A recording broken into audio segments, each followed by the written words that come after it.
Undeclared wars are commonplace. Tragically, our government engages in preemptive war, otherwise known as aggression, with no complaints from the American people. Sadly, we have become accustomed to living with the illegitimate use of force by government.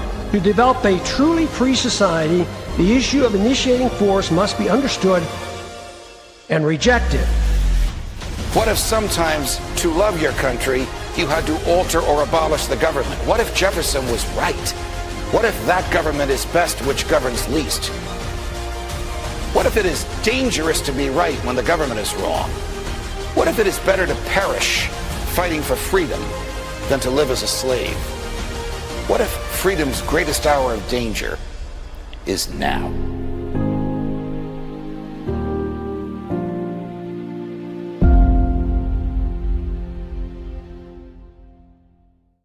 Hi, everyone. Judge Andrew Napolitano here for Judging Freedom. Today is Tuesday, February 3rd, 2026.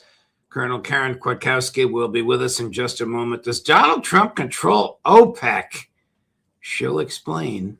But first this. Don't you just cringe when people say, I told you so? Sorry, I told you gold and silver would reap the benefits due to excessive money printing, inflation, and global uncertainty. It's here. It's happened. Gold and silver have reached all-time highs. Did you call Lear Capital and buy some? It's not too late. Experts are predicting higher prices ahead. Why? Nothing has changed. Geopolitical chaos, cost of living crisis, and a weaker dollar are driving central banks to boost their gold reserves. Forecasts suggest gold could hit $6,000 an ounce and silver $200 an ounce. Even Morgan Stanley ditched the 60-40 rule for 60-20-20, putting 20% into precious metals. They're getting educated, and you should too. Call the best in the business and the people I trust. Lear Capital. Get their reports, get the facts, get some gold and silver. Tell them the judge sent you and get up to $20,000 in bonus gold or silver. Call 800-511-4620 or go to LearJudgeNap.com.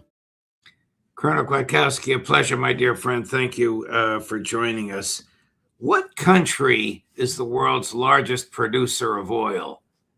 I think I think the U.S. is at the top of that now, and we weren't before.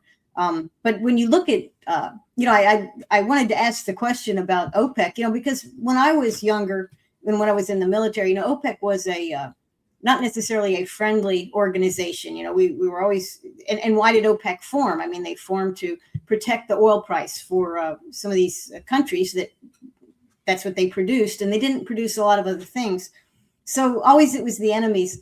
And if you look at over time, the past 30 years, 20 years, we have blown up OPEC members, destroyed their countries, decimated their ability to really develop their oil infrastructure.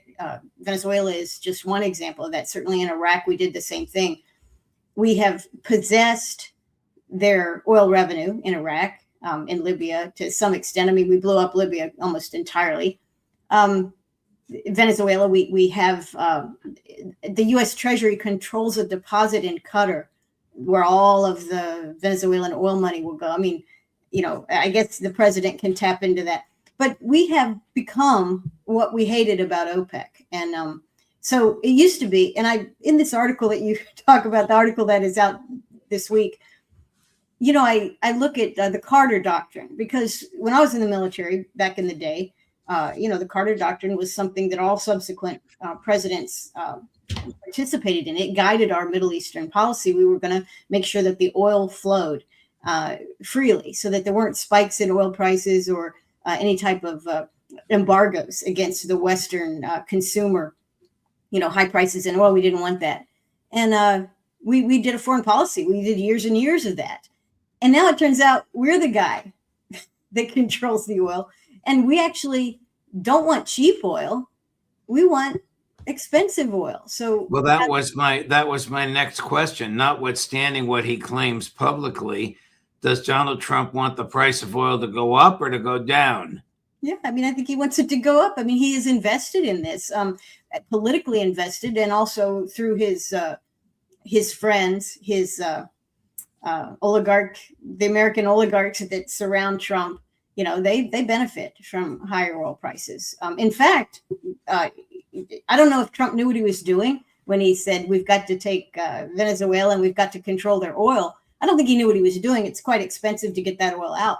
You can only build, extract, upgrade Venezuelan oil capacity through high oil prices, right? It can't be done on low oil, which is why it hasn't been done. We say, oh, well, they're socialists, they're Marxists, they stole all the profits and didn't invest. No, Venezuelan oil is very expensive to get out of the ground, and it's very expensive to process.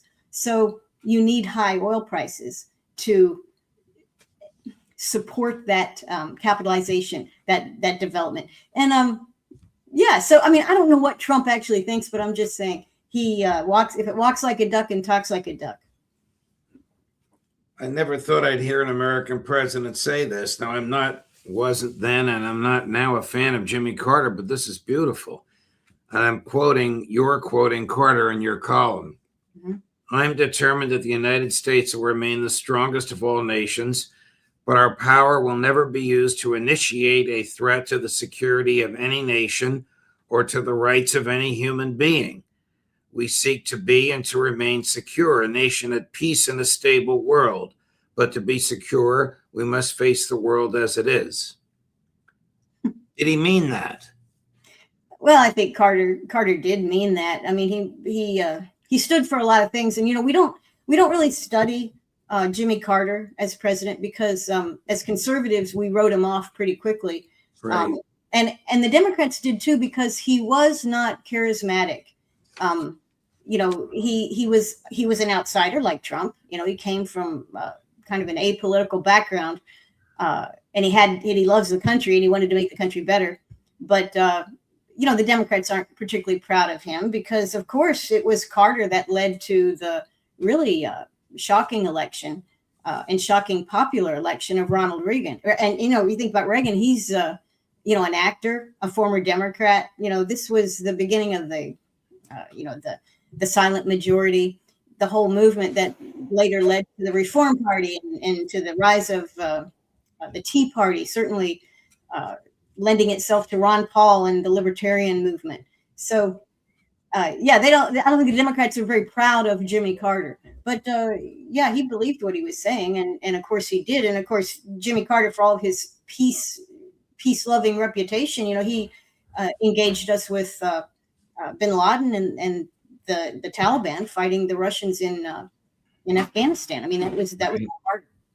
Right. Because the belief was that if the Soviet Union expanded into Afghanistan, they might challenge American hegemony in the Middle East. And I guess he wasn't as beholden to the Israelis as his successors have been, but he did have some internal obligation to comply with them. How is it that they comply with their wishes? How is it that the United States owns the proceeds of sales of oil from Iraq? Yeah, well, this is probably the greatest accomplishment of George W. Bush 43. I mean, we never fight a war for oil, right? That's everybody says, we don't fight wars for oil. But Saddam Hussein in the previous year before we went in 2003, he had decided to not sell his oil in dollars. He would sell in the currencies that the recipients, the buyers, used. And he was flexible in doing that, and that's what he did. He announced he was going to do it, and then he did it. And it wasn't 4 or 5 months after he actually implemented that in December, I think early December, late November of 2002. And of course, we go in, and finally we get to Baghdad. We have control. First, it was the very first executive order that W signed once we planted our flag, in the green zone or whatever of Baghdad. So, we love our government runs on fiat currency. And even 30 years ago, even 20 years ago, we were printing a lot of money, and our real productivity as a nation was already declining. So what are you going to do? You've got to force, you either have to terrorize people into using your dollar, or you force them to by owning or controlling the resource that the dollar is denominated against. And we did that with oil, and any gas that we get out of this situation in the Middle East too, same thing. But yeah, he did that. And so, W is not a particularly smart guy, right? I mean, I don't think anybody had any illusions about how brilliant he was, but the people around him and the Treasury Secretary at the time, I don't know who it was, but the people who advise, the people who make our policy through this president and this next president and the one after that, the policy doesn't change very much. And those people understand very well what they're up against. This is something that we should talk about in this country. What's happening to our money? And why are we in wars constantly? And why have we become OPEC, effectively an organization we hated? And now we are not just like them, we're bigger than them, and we're meaner than them. I mean, look at how Trump wields the idea of threat and embargo. I mean, it's not a week goes by, he doesn't use those terms. What is deposited in the Federal Reserve Bank of New York? Do we even know?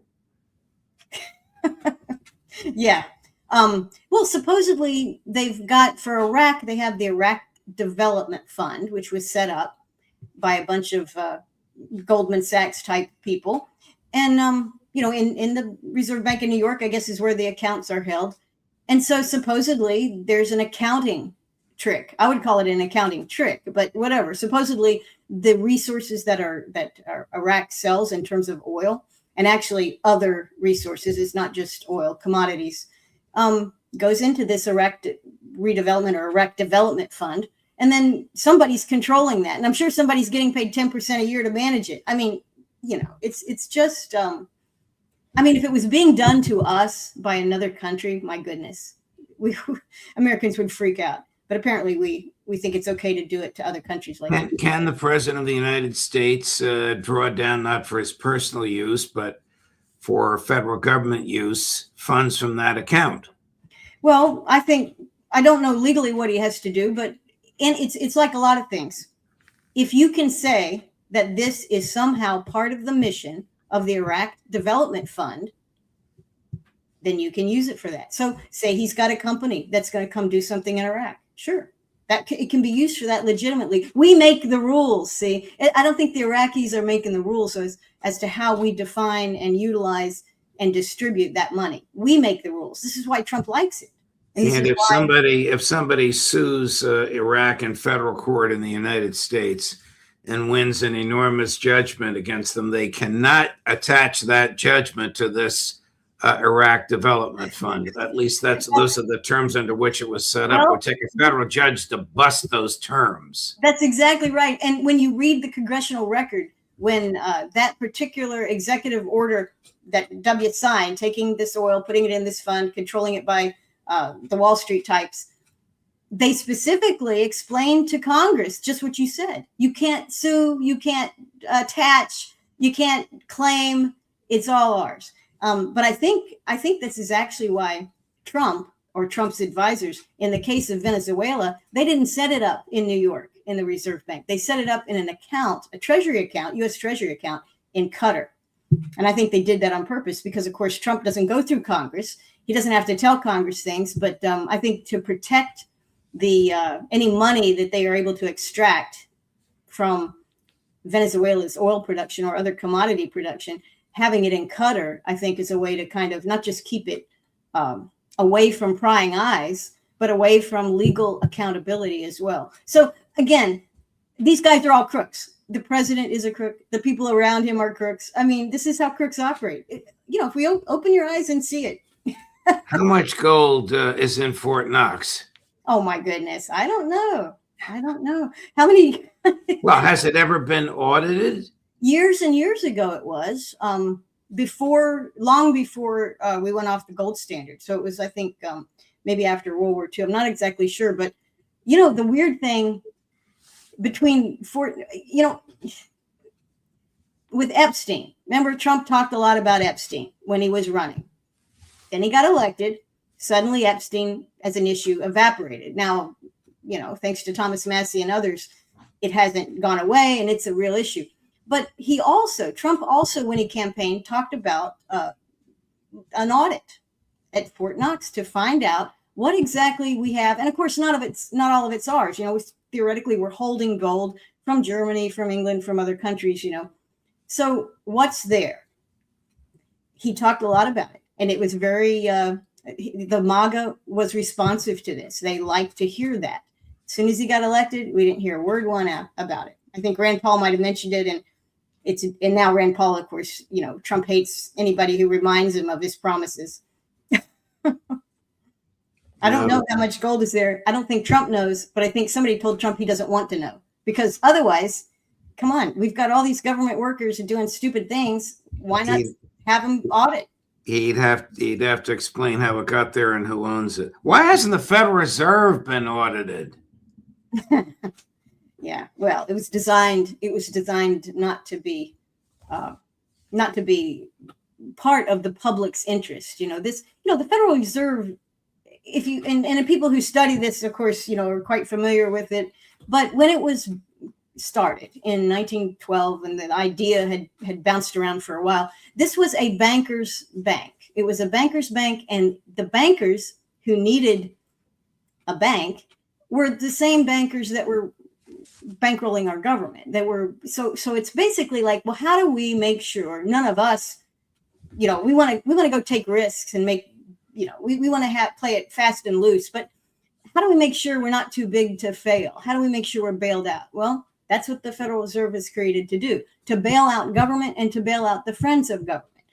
How does it do this? Well, it bypasses the democracy, it bypasses the republic, and it simply makes money available, whether that's to print it, to borrow it, to sell bonds. If you can't find buyers, you buy the bonds yourself. I mean, think about that. Like, that's not how normal people, individuals or companies can operate. But anyway, if you look at the Federal Reserve, you would want it to be audited. You would go, oh my God, this is so crazy. But it was designed not to be looked at. So the larger it prints fake money. Yes.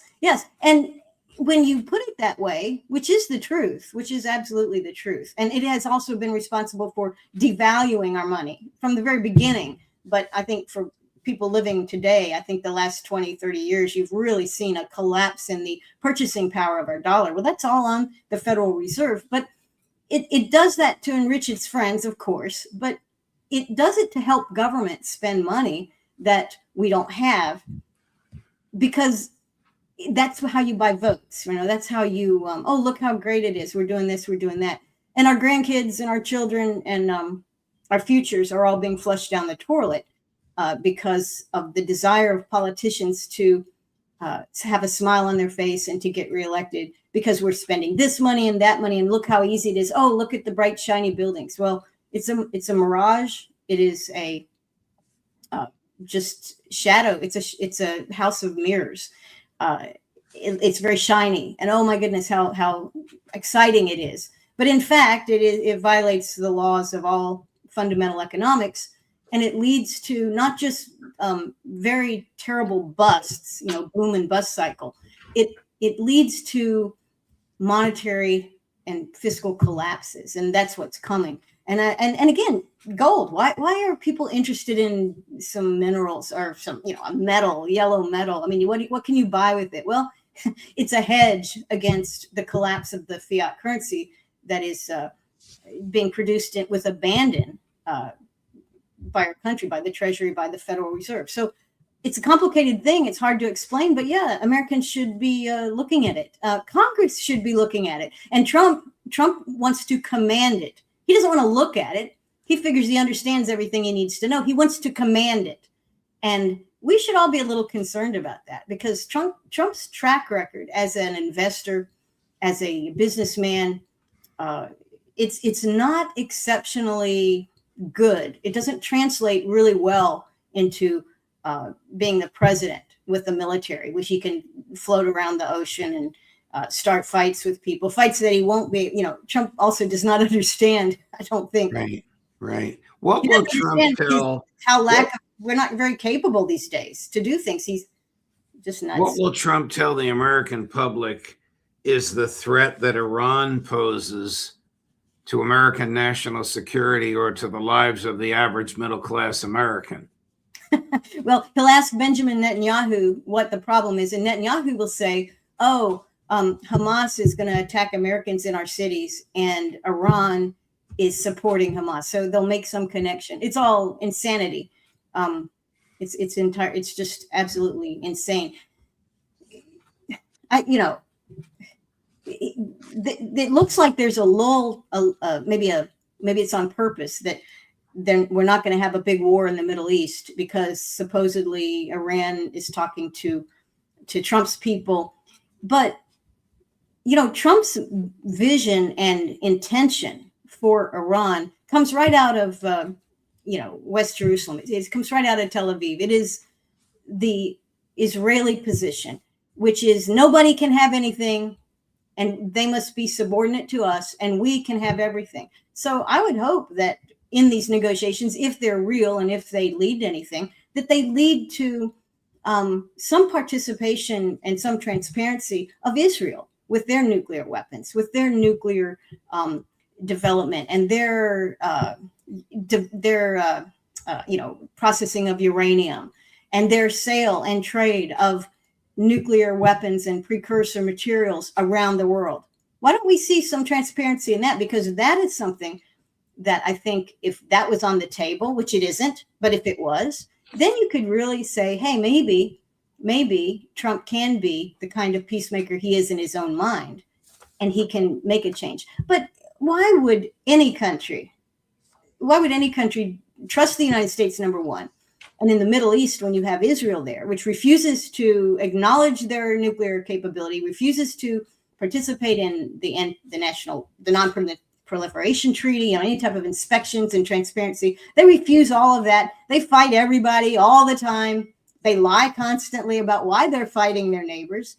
But if you don't deal with that problem, why does Trump think that, oh, I can tell Iran that it's not even good enough that you can't develop uranium to a certain level or at all, but now you can't even have ballistic missiles to deliver conventional payloads because that would scare Israel. It's like nobody in their right mind would think that that's makes any kind of sense at all, and it doesn't. Right. Karen, a pleasure, my dear friend, no matter what we're talking about. The world is a mess, and you have a very, very unique handle on it. Much appreciated by me and by our audience. Thank you for joining us. Absolutely. Thank you, Judge. Pleasure. We look forward to seeing you again next week. Keep pumping out those great columns, which we're happy to put on Judge Knapp. All the best, Karen. Okay, thanks. Thank you. And coming up the end of this long day at 4 o'clock, who else? Scott Ritter, Judge Napolitano for Judging Freedom.